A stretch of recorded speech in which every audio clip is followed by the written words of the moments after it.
otomatis tentang retribusi pemakaian kekayaan daerah yaitu IPT ya berhenti. Oh. Angin segar itu berupa ini.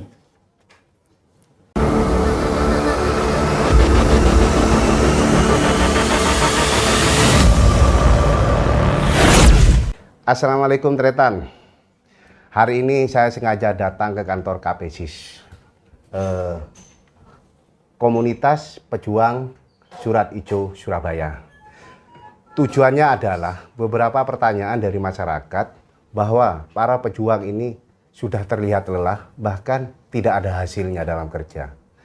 Artinya sama dengan organisasi-organisasi lain bahwa awalnya kenceng, lama-kelamaan lambat dan lemah dan hilang. Bus, intinya begitu. Oleh karena itu, saya menemui Pak Haryono sebagai Ketua KPSIS untuk menjawab pertanyaan itu. Apa kabar Pak Ar? Baik Pak, terima kasih Pak Sadek. Selamat siang, kami bisa berjumpa dengan Pak Sadek. Ya Pak, ini kan ada beberapa pertanyaan dari masyarakat Pak, bahwa KPSIS ini sekarang kayak ditelan bumi. Kalau awalnya itu kenceng, kalau nggak salah itu tiap minggu, tiap hari Senin ya Pak ya. Waktu beberapa tahun lalu, setiap minggu demo-demo untuk memperjuangkan surat ijo menjadi SHM gitu Pak ya. Tapi setelah berjalan beberapa tahun, ternyata kok nggak pernah terdengar perjuangan KPSIS. Seperti apa sebenarnya Pak? Wah, Pak Sadek, bahwa Pak Sadek ini kelihatannya tidak mengikuti ya, benar. Perkembangan daripada perjuangan KPSIS. Ya, siap. Ini ada angin segar, Pak Sadek. Oh ya, apa itu Pak? Ya, perlu saya sampaikan bahwa angin segar kami berjuang itu sudah membuahkan hasil, Bapak. Oh ya? Membuahkan hasil bahwa KPSIS, bahwa negara ini hadir menanggapi surat yang kami sampaikan kepada Menteri Dalam Negeri. Ya. Itu yang kami perlu saya sampaikan kepada seluruh masyarakat di Surabaya. Penghuni surat ijo Pak? Penghuni, khususnya penghuni surat ijo. Ini yang perlu kami sampaikan nanti. Perlu kami tunjukkan. Angin segar itu berupa ini. Surat dari Kementerian Dalam Negeri. Inilah yang kita tunggu-tunggu. Yang isinya bahwa surat penghentian yang kami kirim kepada Kementerian Dalam Negeri itu ditanggapi. Sehubungan dengan hal tersebut, diminta Gubernur selaku wakil pemerintah pusat untuk menyampaikan kepada Wali Kota Surabaya agar mengambil langkah-langkah sebagai berikut. A. Melakukan klarifikasi terhadap Perda Kota Surabaya nomor 1 tahun 2022 sesuai dengan Undang-Undang nomor 1 tahun 2022 dan melakukan peninjauan kembali berdasarkan asas umum pajak dan retribusi atas pungutan retribusi izin pemakaian tanah yang dilakukan pemerintah Kota Surabaya. B. Menindaklanjuti rekomendasi Menteri Agraria, Tata Ruang, Kepala Badan Pertanahan Nasional nomor BP 0301 garing 1008 garing 6 garing 2019 tertanggal 24 Juni tahun 2019. Bahan dalam menyelesaikan permasalahan pertanahan di Kota Surabaya sesuai perundang-undangan.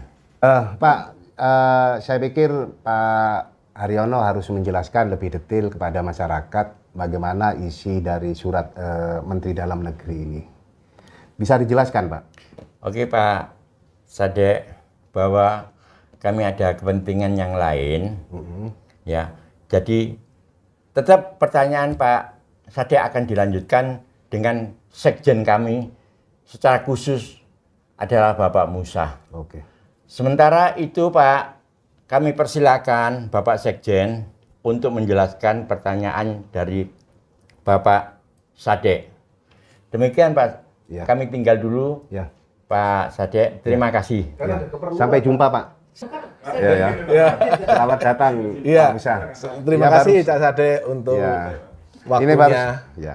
Ini barusan saya akan ngobrol sama Pak Ketua Umum ya, Pak Haryono, bahwa perjuangan surat hijau itu tidak berhenti, terus berjalan dan terus bergerak. Dan hasilnya Menteri Dalam Negeri mengeluarkan surat klarifikasi peraturan daerah Kota Surabaya nomor 1 tahun 2022 atas hunian tanah surat hijau Kota Surabaya. Kalau boleh dijelaskan Pak, langsung saja Pak ya.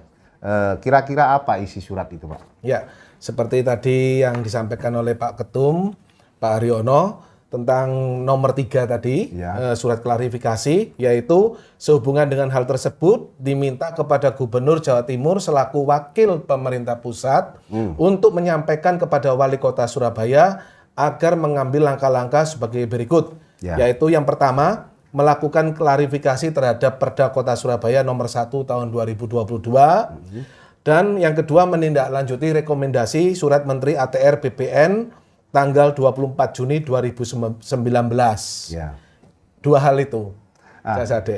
Dengan keluarnya atau terbitnya surat ini, Pak, selama ini kan perjuangan surat hijau itu kan bertahun-tahun ya. Apakah ini Berpuluh bisa tahun. masuk ke kategori berhasil atau mungkin bisa selesai perjuangan surat hijau ini? Pasti sebagai pejuang kita pasti berhasil, harus berhasil, harus menang, istilahnya. Apalagi kita sebagai negara hukum, kita sebagai masyarakat, kita juga harus mengerti hukum. Semuanya perlu tahapan-tahapan, proses begitu. Ya. Dan surat dari Kemendagri ini adalah tentang klarifikasi. Ya. Perda nomor 1 tahun 2022. Klarifikasi ini salah satu adalah untuk mengkaji dan menilai tentang perda tersebut. Perda Nomor 1. Dan mungkin saya bisa jelaskan lebih singkat bahwa Perda nomor 1 tahun 2022 ini tidak sesuai dengan Undang-Undang nomor 1 tahun 2022. Cak Sade mungkin paham bahwa setiap peraturan daerah yang di bawahnya harus hierarkinya harus taat kepada peraturan yang lebih tinggi, yaitu undang-undang. Dan di dalam Perda ini tentang retribusi IPT itu tidak dikenal di dalam Undang-Undang nomor 1 tahun 2022. Artinya tidak ada. Artinya menurut Pak Musa bahwa perda ini tidak sesuai dengan undang-undang. Nah, ketika tidak sesuai, apakah IPT yang selama ini ditarik oleh Pemkot Surabaya terhadap penghuni surat hijau itu bisa ditiadakan atau bagaimana? Iya, Pak Musa? jadi bukan menurut saya Cak Sade ya. Siap. Nah, kalau menurut saya nanti kita bisa salah persepsi masing-masing, mempunyai persepsi masing-masing. Ya, ya. Tetapi kita harus menurut tadi aturan semuanya. Ya. Dan jadi surat ini kan surat dari Kemendagri, Ya. resmi sah. Jadi Kemendagri melihat bahwa Perda Kota Surabaya ini tidak sesuai dengan Undang-Undang nomor 1 tahun 2022. Jadi mereka meminta harus diklarifikasi karena Kemendagri saat ini baik gubernur tidak bisa membatalkan perda. Ada MK-nya, waktu itu diputuskan di MK tidak bisa membatalkan perda. Dan satu-satunya jalan yaitu klarifikasi. Itu ada di Permendagri nomor 80 tahun 2018. Mohon maaf, Permendagri nomor 120 tahun 2018 tentang klarifikasi. Nah, mungkin saya bisa jelaskan klarifikasi itu nanti harus dijawab oleh wali kota paling lama 15 hari. Apabila tidak dijawab, tidak memberikan tanggapan, maka Kemendagri akan melihat dan menilai kinerja pemerintah daerah. Dan di dalam klarifikasi itu adalah intinya harus ada pertama perubahan perda atau pencabutan perda. Kalau tidak sesuai dengan undang-undang. Gitu. Pak Musa, ini yang ada yang kurang saya mengerti. Yang ingin saya pertanyakan, undang-undang ini apakah ada sebuah kalimat yang menyebutkan IPT ditiadakan? Ya, secara eksplisit, secara jelasnya tentang IPT tidak ada. Memang IPT ini istilahnya itu sudah di luar dari undang-undang. Memang IPT itu bikinan dari Perda Kota Surabaya sendiri. Dia tidak taat kepada undang-undang yang di atasnya. Namanya retribusi, ada retribusi jasa umum, jasa usaha, dan perizinan tertentu. Jadi ini tidak dikenal, aneh sekali. Memang nomornya sama, tahunnya sama kelihatannya ya, Perda 1 2022 dan Undang-Undang Nomor 1 2022. Ya. Jadi tidak sesuai dengan undang-undang. Begitu. Artinya dengan adanya surat klarifikasi dari Mendagri ini, perintah surat klarifikasi ini, apakah penghuni surat ijo itu diperbolehkan tidak membayar IPT? Iya, ini jelas di sini, dikatakan di sini. Memang secara jelas menghentikan tidak ada, tetapi ini bahasa birokrasi. Bahasa pemerintahan itu adalah klarifikasi. Kalau perdanya masih diklarifikasi, belum dijelaskan oleh pemerintah Kota Surabaya, otomatis tentang retribusi pemakaian kekayaan daerah yaitu IPT, ya berhenti. Begitu. Jadi kalau orang awam melihat klarifikasi sederhana, oh masih klarifikasi. Padahal kalau yang menerima adalah pemerintah Kota Surabaya atau gubernur melihat ini klarifikasi, yaitu adalah klarifikasi harus dijelaskan dulu perdanya ini apakah perlu dirubah atau dibatalkan, dicabut begitu. Kalau penghuni surat ijo ingin dirubah atau dibatalkan? Ya, saya lihat mekanismenya aja. Bagaimana kalau dia merubah bagaimana? Saya lihat kalau secara dari KPSIS melihat bahwa retribusi IPT itu mau dirubah pun tidak bisa. Dirubah perdanya tidak bisa. Salah satunya ya dicabut, dibatalkan itu. Ya, Mas. Begitu.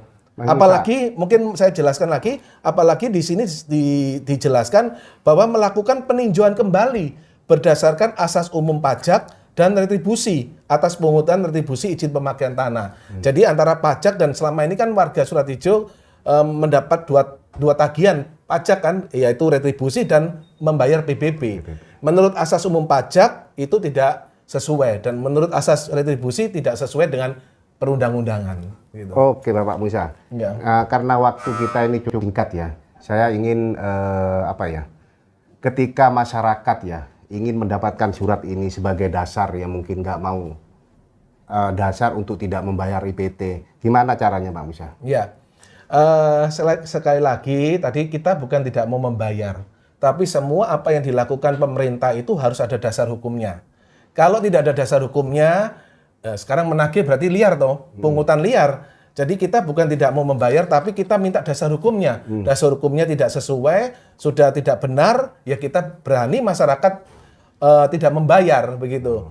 Jadi kepada para anggota KPSIS dan semua warga Surat Ijo bisa mendapatkan surat dari Kemendagri ini sebagai dasar hukum, sebagai landasan untuk tidak melakukan pembayaran retribusi IPT.